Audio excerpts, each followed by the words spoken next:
Alright, hey everyone, I'm Justin Diamond, and today I'm reading chapter 19 of my book, Giant Special Tokyo Love and Game.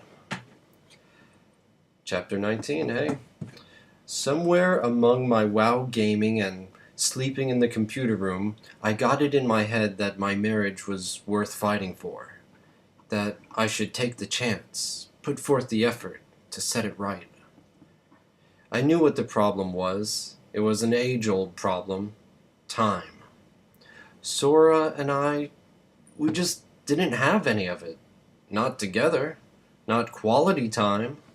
Sure, we had plenty of time together while she was cooking, or working at home, or taking care of Zelda, but quality time, just Justin and Sora, that was a rare bird indeed. The solution was a babysitter. We'd hire one and take a night out on the town. Not like the last time Sora and I had tried, the time where she forgot her credit card and we wound up going home early. This time would be different. We could see a movie, or eat at a nice restaurant, or both. It was a wonderful idea. Brilliant. Until I mentioned it to Sora over dinner. Um, I think maybe not, she said, as she was serving her marble tofu over white rice. What? Why not? Babysitting isn't quite like in the US. Japanese people don't using babysitters. Oh, come on. There have to be babysitters in Japan. You're not telling me there aren't any, are you? No, maybe there are some, but it's not a typical. Most people just have the baby's grandparents to doing the babysitting, Sora said. Well then fine. Let's ask them to babysit because we really need this. I really feel that we do. It's always work or this thing or that and I know, I got it. Okay. Next time I talk to them, I'm gonna ask for it. But even though Sora was agreeing to get the in-laws to babysit, I didn't feel like a winner. I felt even less so when, a week or so later, we were getting ready to go. Harajuku was our planned destination. Plenty of shopping and restaurants and entertainment there. The only tough part about it was that Harajuku was at least an hour, probably more like 2 hours away. Getting ready, packing baby bags, getting in each other's way, I eventually wondered about the logistics of the babysitting. Since the in-laws only spoke Japanese, Sora handled the arrangements. She was on her way into the bathroom when I caught her and asked the obvious question. So, this whole babysitting thing, how's it gonna work out? Are your parents gonna come here soon or what? Sora laughed. No, we must take Zelda to Tatebayashi. What? Tatebayashi is an hour's train ride in the opposite direction. We're gonna spend 2 hours on the train just to get her babysat? Then another 2 or 3 hours just getting to Harajuku? Then another couple of hours picking her up again? That's insane! I know, Sora said.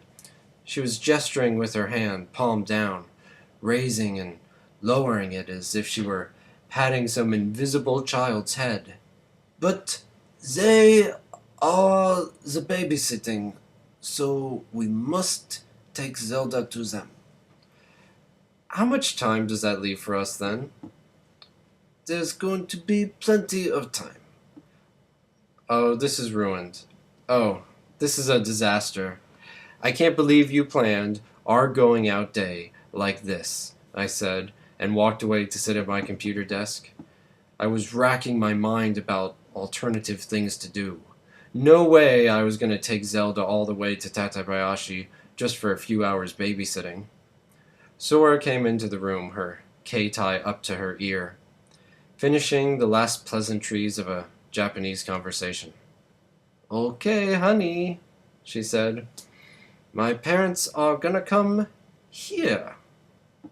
Thank you, I said, but by the time they got to the house it was much later than I had been planning on leaving. The mile walk to the train station didn't quite calm me down.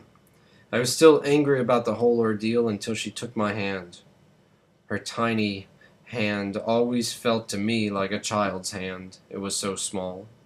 It helped to calm me down. But in Harajuku, Sora and I had hardly eaten lunch before her phone rang. It was her mother, I knew by the ringtone. Calling about Zelda, obviously. When were we coming home? Zelda was getting difficult and she kept asking for Mommy. We wound up going home not long after that. I'd be lying if I said I enjoyed much of our time together. On the train ride back, I applied the ratio. Just a little math I like to do on all ventures requiring a train ride to Tokyo. The ratio of travel time to time spent out. Any time I take on the expense of taking a train, I always like to think about the ratio. If it's larger than 1, I feel good. I feel like I got my money's worth out of the trip. The investment in travel time. But our little round trip to Harajuku took ever so slightly longer to complete the circuit than the time we'd spent in Harajuku, and that made me angry. When we got back to our hometown, Kuki, Sora took my hand again for the walk back. But after only a block or so, she had to let go to answer her keitai. Her mother was calling again about something so important it couldn't wait for us to walk the last few blocks home. All right. Thank you, everyone. I'll see you next time.